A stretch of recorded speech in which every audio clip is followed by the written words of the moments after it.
Bu Bapak, kita akan sampaikan sunnah.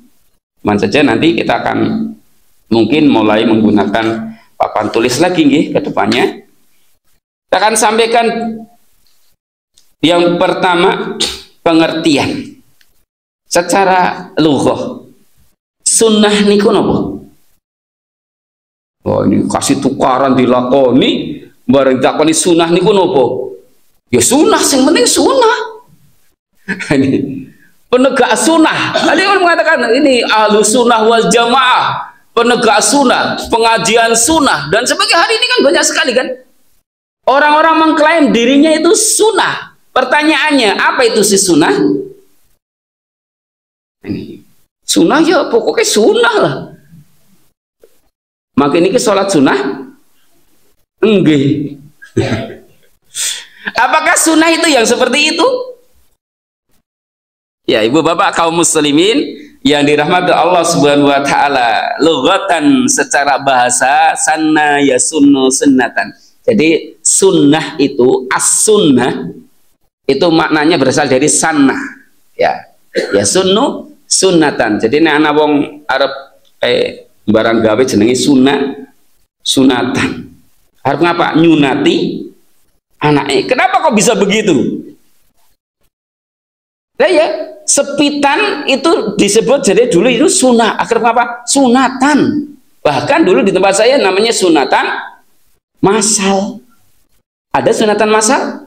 Nopo niku? Sepitan masal. Apakah sunnah itu sepit? Iya. Ibu Bapak, ya nikmat Allah SWT. Lah ya, ada sunnah. Makna sunnah itu apa? Hingga ada orang mengatakan wong sepit itu sunnah. Tadi orang sholat juga sunnah.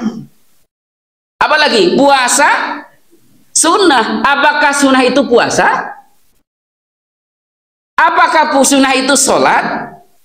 Apakah sunnah itu sepitan? Ibu Bapak Allah SWT, ternyata selama ini kita ada yang mengatakan sunnah, penegak sunnah, pengajian sunnah, ahlu sunnah wal jamaah. Lah makna sunnah itu apa? Kita sampaikan dari awal adalah lughatan, secara bahasa mustaqnya pecahannya itu dari sana. Jadi bukan asli isim. As-sunnah itu bukan asli isim, tapi sunnah itu adalah punya masdar, punya kata dasar. Dasarnya adalah sanna yasunu sunnatan. Jadi as-sunnah. Apa maknanya? Para ulama menyampaikan makna sunnah yang pertama adalah al-qanun. Sunnah maknanya adalah al-qanun, undang-undang, peraturan.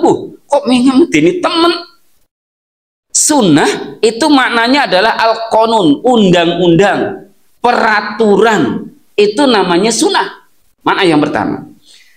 Makna yang kedua adalah sunnah berarti cara yang diadakan. Cara yang diadakan. Nanti kita penjelasannya saya sampaikan insyaallah. Kemudian sunnah bermakna adalah jalan hidup. Sunnah bermakna jalan hidup. Dan yang terakhir, sunnah bermakna keterangan atau bayan. Ini sunnah. Insyaallah ibu bapak rahmati Allah subhanahu wa ta'ala.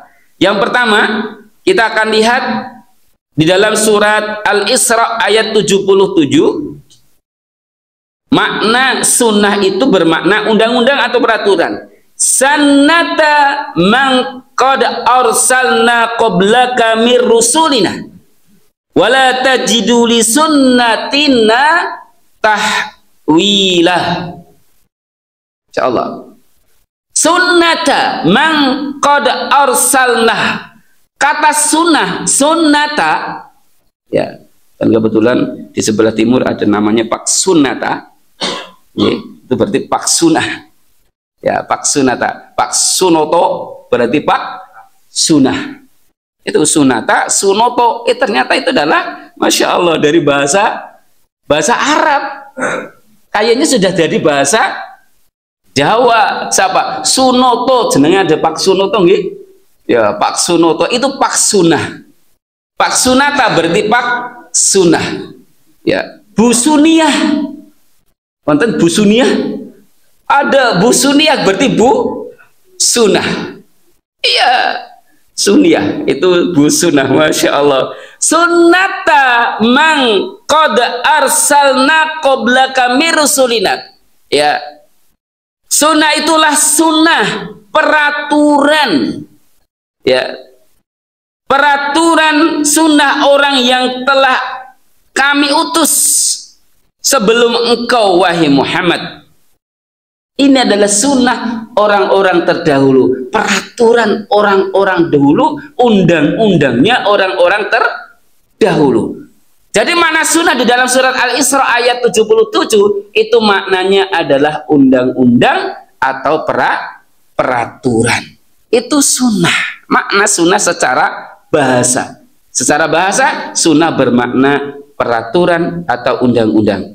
Kemudian juga ada di dalam surat Al-Ahzab ayat 62, sunnatullahi fil ladzina khalau min qabl wa lan tajida li sunnatillahi tabdila.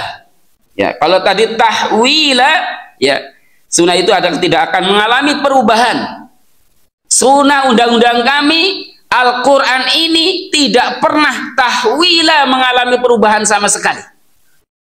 Di ayat yang ke-62 surat Al-Ahzab, sunnatullahi fil ladzina khalau min qabl. Sunnah Allah, peraturan Allah, undang-undang Allah pada orang-orang yang terdahulu telah lampau, dan tidak akan walan tajida li sunnatillahi, dan tidak akan pernah pada aturan Allah, undang-undang Allah itu tabdila, pergantian, tidak ada. Sampai harokatnya pun tidak akan pernah berganti sedikit pun. Yang fathah jadi kasrah, kasrah jadi fathah, itu hanya di dalam konteks tulisannya. Apalagi undang-undangnya, maknanya tidak akan pernah berganti. Bu Bapak yang dirahmati Allah Subhanahu wa taala, orang kafir ya tetap hukumnya orang kafir. Tapi kita sering mengatakan untuk memperhalus, mengatakan non muslim. Tapi hukumnya tetap kafir. Orang di luar Islam ya tetap kafir. Ya, meskipun orang-orang Kristen, orang-orang yang lain mengatakan orang Islam juga orang kafir menurut mereka. Ya, Ibu Bapak nanti Allah Subhanahu wa taala, walan tajida li sunnatillahi tabdila, dan tidak akan mungkin, walan lan itu menunjukkan sekali-kali, tidak akan pernah. Tidak akan pernah ada perubahan pada ayat-ayat Allah, tidak akan pernah ada perubahan pada undang-undang Allah, aturan-aturan Allah, tidak akan pernah. Walan tajida li sunnatillahi tabdila.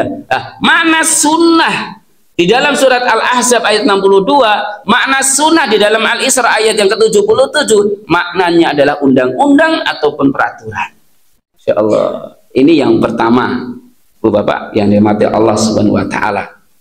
Jadi kita akan tahu, kita penegak sunnah berarti penegak undang-undangnya Gusti Allah, aturannya Gusti Allah. Itu begitu. Yang kedua, sunnah bermakna cara yang diadakan. Cara yang diadakan, cara. Nggo ngundang wong, saniki wongnya akeh orang eling. Kalau dulu orangnya sedikit, Bilal naik ke atas masjid, Allahu Akbar. Orang-orang udah kerungu. Kenapa? Orangnya masih sedikit, tidak terlalu jauh-jauh. Ya, maka tidak memerlukan pengeras suara. Semakin lama, subhanallah, coba jangan bayangkan, ya, Masjidil Haram di sana jauh sekali, orang-orang sampai 3 kilo, adzan ndak dengar. Kang, tinggal orang maring masjid, apa wis adzan? Ini sunnah. Nanti kita akan sampaikan dengan maslahat mursalah. Nanti akan kita sampai. Apakah itu termasuk bid'ah? Mic itu termasuk bid'ah? Sepeda motor itu termasuk bid'ah? Kira-kira termasuk bid'ah atau enggak kira-kira? Loh, kenapa? Kan enggak ada dalil. Pakai pengeras suara enggak ada dalil kan? Nganggo motor enggak pakai dalil. Nah, nanti pembahasannya pada maslahat mursalat.